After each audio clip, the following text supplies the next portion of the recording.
Hey guys, welcome back. We're here to a new week, and this week we'll be continuing on with styles of cocktails. This week we're going to be doing after dinner cocktails. Some rules to keep in mind, or some just rules of thumb. Nothing is hard or fast in the cocktail world, but you want to touch of bitter in the after dinner cocktails. You want high alcohol.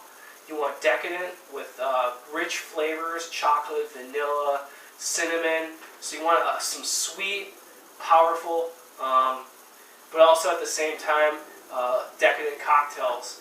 So getting right to it, we're going to do a kind of a variation on a flip.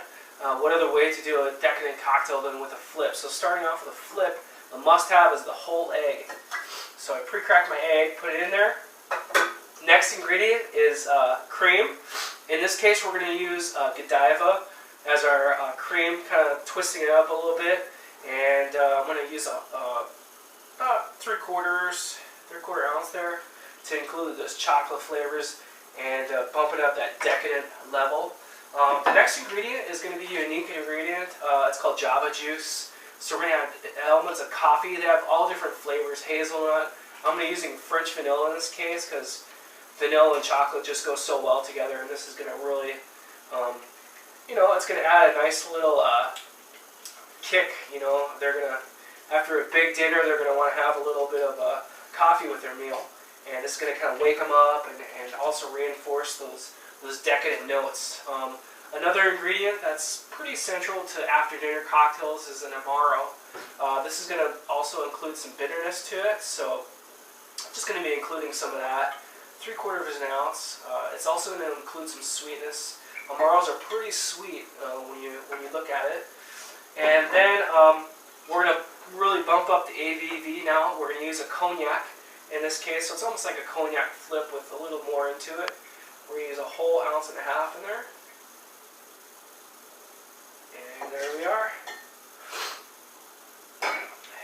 Let's give it a good shake.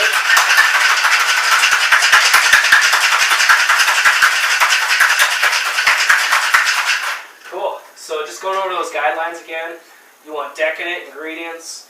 You want some element of an Amaro in there to bump up the bitterness and the sweetness. You want kind of higher proof, you want very little sourness, so keep out the juices and just keep it decadent, rich flavors.